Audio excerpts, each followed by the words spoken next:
भगवान शिव की आज्ञा से सप्तर्षियों का पार्वती के आश्रम पर जाकर उनसे शिव विषयक अनुराग की परीक्षा करना और भगवान को सब वृतांत बताकर स्वर्ग को जाना।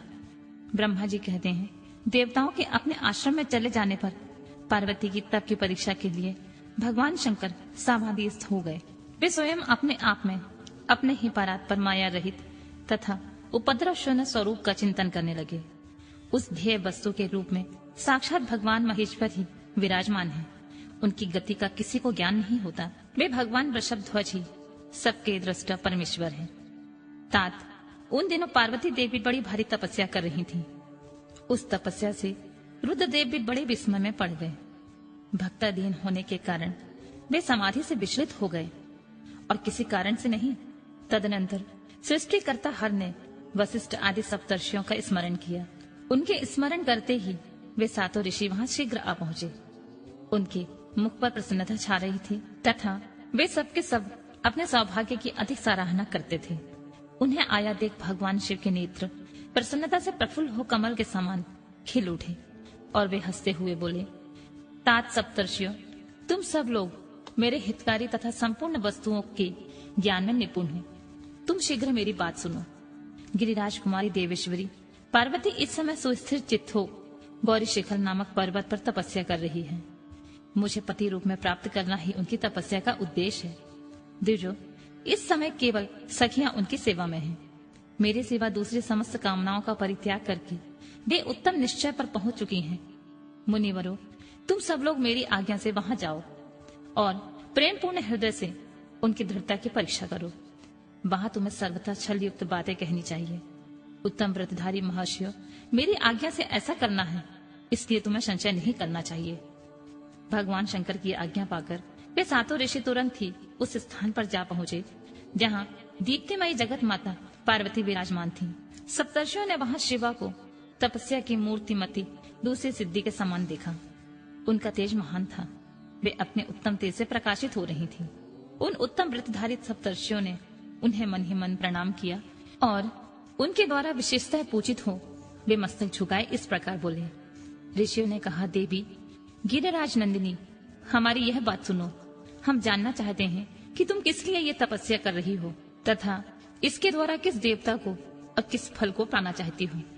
उन द्विजों के इस प्रकार पूछने पर गिरिराज कुमारी देवी ने उनके सामने अत्यंत गोपनीय होने पर भी सच्ची बात बताई।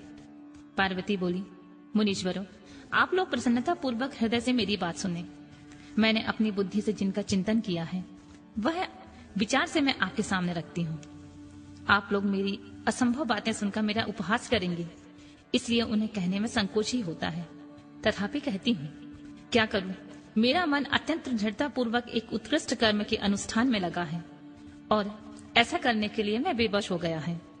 पानी के ऊपर बहुत बड़ी ऊंची दीवार खड़ी करना चाहता है।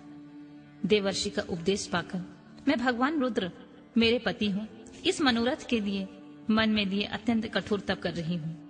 मेरा मन रूपी पक्षी बिना पंख के बिना ही हठ पूर्वक आकाश में उड़ रहा है। मेरे स्वामी करुणा निधान भगवान शंकर ही उसके इस आशा की पूर्ति कर सकते हैं। पार्वती का यह वचन सुनकर वे मुनि हंस पड़े और गिरजा का सम्मान करते हुए प्रसन्नता पूर्वक छल युक्त मिथ्या वचन बोले। ऋषियों ने कहा, गिरिराज नंदिनी, देवर्षि नारद व्यर्थ ही अपने को पंडित मानते हैं। उनके मन में क्रूरता भरी रहती है। आप समझदार होकर भी क्या उनके चरित्र को नहीं जानती? नारद छल कपट की बातें करते हैं और दूसरों के चित्त को मुंह में डालकर मत डालते हैं। उनकी बातें सुनने में सर्वथा हानि ही होती है। ब्रह्मपुत्र दक्ष के पुत्रों को नारद ने ही जो छलपूर्ण उपदेश दिया था, उसका फल यह हुआ कि वे सब के सब अपने पिता के घर लौटकर न आ सके। यही हाल उन्होंने दक्ष के दूसरे पुत्रों का भी किया। वे भी उनके चक्कर में आकर भिखारी बन गए। विद्याधर चित्रकेतु को उन्होंने ऐसा उपदेश दिया कि उनका घर ही उजड़ गया। प्रहलाद को अपना चेला बनाकर इन्होंने हिरण्यकश्यपी से बड़े बड़े दुख दिलवाए। ये सदा दूसरों की बुद्धि में भेद पैदा करते हैं। नारद मुनि कानों को पसंद आने वाली अपनी विद्या जिस जिसको सुना देते हैं, वही अपना घर छोड़कर तत्काल भीख मांगने लगता है। उनका मन मलिन है, केवल शरीर ही सदा उज्जवल दिखाई देता है। हम उन्हें विशेष रूप से जानते हैं क्योंकि उनके साथ रहते हैं। उनका उपदेश पाकर बड़े बड़े विद्वानों द्वारा सम्मानित होने वाली तुम भी व्यर्थ ही भुलावे में आ गई हो और मूर्ख बनकर दुष्कर तपस्या करने लगी हो। बाले, तुम जिनके लिए यह भारी तपस्या करती हो वे रुद्र सदा उदासीन, निर्विकार और काम के शत्रु हैं। इसमें संशय नहीं है। वे अमांगलिक वस्तुओं से युक्त शरीर धारण करते हैं, लज्जा को तिलांजलि दे चुके हैं। उनका न कहीं घर है और न द्वार। वे किस कुल में उत्पन्न हुए हैं इसका भी किसी को पता नहीं है। कुत्सित वेश धारण किए भूतों तथा प्रेतों आदि के साथ रहते हैं और नंग धड़ंग होशूल धारण किए घूमते हैं। धूर्त नारद ने अपनी माया से तुम्हारे सारे विज्ञान को नष्ट कर दिया, युक्ति से तुम्हें मोह लिया और तुमसे तप करवाया। देवेश्वरी, गिरिराज नंदिनी, तुम ही विचार करो कि ऐसे वर को पाकर तुम्हें क्या सुख मिलेगा। पहले रुद्र ने बुद्धि से खूब सोच विचार कर साध्वी सती से विवाह किया, परंतु वे ऐसे मूढ़ हैं कि कुछ दिन भी उनके साथ निवाह न सके। उस बेचारी को वैसे ही दोष देकर उन्होंने त्याग दिया और स्वयं स्वतंत्र हो अपने निष्फल और शोक रहित स्वरूप का ध्यान करते हुए उसे में सुखपूर्वक रम गए। देवी, जो सदा अकेले रहने वाले, शांत, संग रहित और आदित्य हैं, उनके साथ किसी स्त्री का निर्वाह कैसे होगा। आज भी कुछ नहीं बिगड़ा है।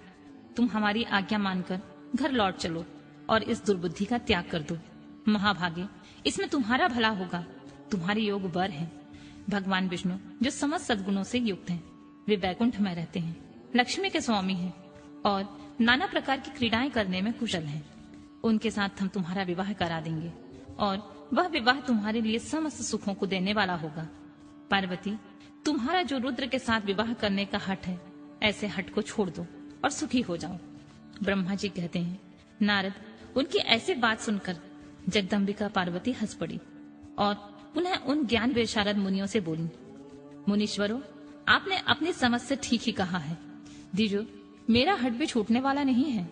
मेरा शरीर पर्वत से उत्पन्न होने के कारण मुझ में स्वाभाविक कठोरता विद्यमान है। अपनी बुद्धि से ऐसा विचार कर आप लोग मुझे तपस्या से रोकने का कष्ट न करें। देवर्षि का उपदेश वाक्य मेरे लिए परम हितकारक है, इसलिए मैं उसे कभी नहीं छोड़ूंगी।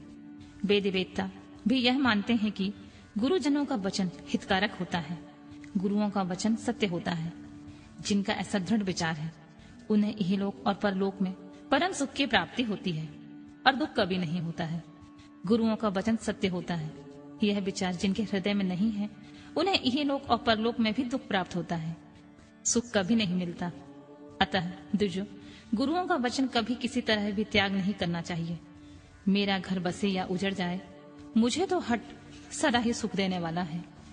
मुनिवरों, आपने जो बात कही है मैं उनका आपसे कहे हुए तात्पर्य से भिन्न अर्थ समझती हूँ। उनका यहाँ संक्षेप में विवेचन प्रस्तुत करती हूँ। आपने यह ठीक कहा है कि भगवान विष्णु सद्गुणों के धाम तथा लीला बिहारी हैं। साथ ही आपने सदाशिव को निर्गुण कहा है। इसमें जो कारण है वह बताया जाता है। भगवान शिव साक्षात पर ब्रह्मा है, अत्यंत निर्विकार हैं। वे केवल भक्तों के लिए शरीर धारण करते हैं, फिर भी लौकिकी प्रभुता को दिखाना नहीं चाहते हैं। अतः परम हंसों की जो प्रिय गति है उसी को वे धारण करते हैं। क्योंकि वे भगवान शंभु परमानंदमय हैं, इसलिए अवधूत रूप में रहते हैं। मायालिप्त जीवों को ही भूषण आदि की रुचि होती है, ब्रह्मा को नहीं। वे प्रभु गुणातीत, अजन्मा, माया रहित, अलक्ष गति और विराट हैं। दूजो, भगवान शंभु किसी विशेष धर्म या जाति के कारण किसी पर अनुग्रह नहीं करते।